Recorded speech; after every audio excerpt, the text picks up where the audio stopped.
Hi guys! Welcome back sa channel, kung saan ang kilig ay laging freshly brewed. Today, may ihahatid akong kwento ng pag-ibig na nagsimula sa isang simpleng coffee order, pero nauwi sa something more. Ready na ba kayong ma-in love sa baristang may gitara at sa customer na suki ng kanyang ngiti? Let's dive into this sweet and slow burn romance. This is Sa Likod ng Kapehan. Sa Likod ng Kapehan, Taglish Romance Story. Tuwing hapon, pagkatapos ng klase, dumaraan si Andy sa maliit na kapehan sa gilid ng plaza. Hindi dahil kailangan niya ng kape, pero dahil nandoon si Marco. Si Marco, ang baristang may magulong buhok, simpleng ngiti, at playlist na laging may Ben and Ben o muni-muni. Suot ang itim na polo, madalas tahimik pero palangiti. May charm na hindi pilit. May boses na kahit order po, lang ang sabihin, parang may epekto.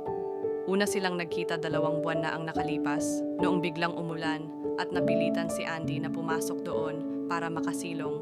Basa ang buhok, wala sa mood, pero bumungad ang isang lalaking naka-apron at ngumiti. Order po? Tanong ni Marco. Iced caramel macchiato, sagot niya, medyo nanginginig pa sa lamig. Coming right up. Pag-abot niya ng baso, may kasamang sticky note sa takip. Hope this makes your rainy day better. Nagulat si Andy, napangiti. Simula noon, bumalik siya, una out of curiosity, pero kalaunan, out of comfort.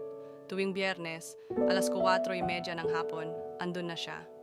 Pareho pa rin ang order, pareho pa rin ang ngiti ni Marco. Same as always? Tanong nito minsan. Alam mo na agad? Paano ko ba makakalimutan? Sagot niya. Ikaw lang naman ang laging may poetry book at laging naka-blue na sweater. Hindi na siya nagulat na napapansin ni Marco ang maliliit na bagay.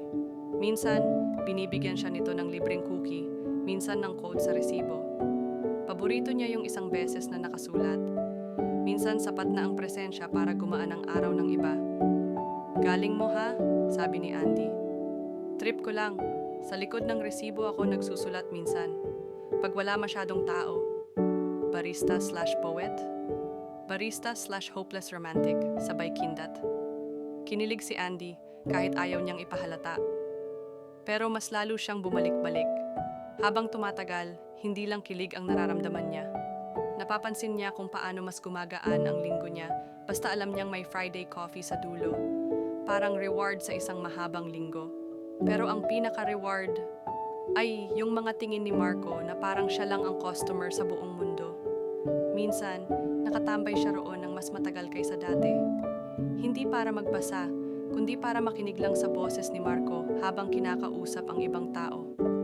Iba yung pakiramdam, may tahimik na inggit, may halong saya. Kasi kahit hindi para sa kanya ang mga ngiti ni Marco sa iba, alam niyang may isa na eksklusibong para sa kanya. One Friday, pagdating niya, sarado ang kapehan. May papel sa pinto. Closed for a few days. Sorry. Napahinto si Andy. Parang may kulang. Parang hindi buo ang araw. Uuwi siyang walang caramel macchiato, walang playlist, at walang Marco. Pag-uwi niya, may nag-message sa Instagram. And coffee Marco. Sorry, nagkatrangkaso. Promise, bawi ako next week. Libre kung macchiato mo. Napangiti si Andy. Andy, libre kung may kasamang kanta. Marco, challenge accepted. Next week, maaga siyang dumating. Pagpasok niya, may maliit na sign sa counter. Reserved for Andy. 1 free macchiato plus 1 live song. Napatawa siya. Then she saw Marco in the corner, holding a guitar, medyo kabado. Ready ka na ba? Tanong niya. Hindi, pero pag ikaw ang audience, pwede na. Marco started playing Tahanan by Adi, paborito ni Andy na nabanggit niya once lang sa isang usapan. She didn't expect him to remember. Hindi perfecto ang boses ni Marco, pero sincere. At habang kumakanta siya, parang silang dalawa lang ang tao sa buong shop. Kahit hindi niya hawak ang kamay ni Andy, parang may koneksyon sa bawat linya. Parang sinasabi ng bawat chord, alam ko kung nasaan ang puso mo. Pagkatapos ng kanta, lumapit si Marco, hawak ang baso. Libre mong macchiato, pero sana hindi lang 2 one time lang. Tumingin si Andy sa kanya. Anong ibig mong sabihin? Gusto ko sanang yayain ka outside the shop.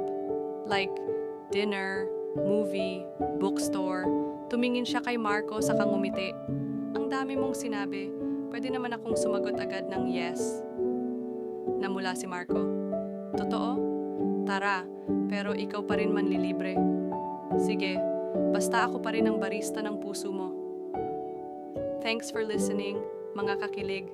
Kung nagustuhan niyo ang kwento, don't forget to like, share, and subscribe para sa more Taglish love stories. Kita-kits sa next video.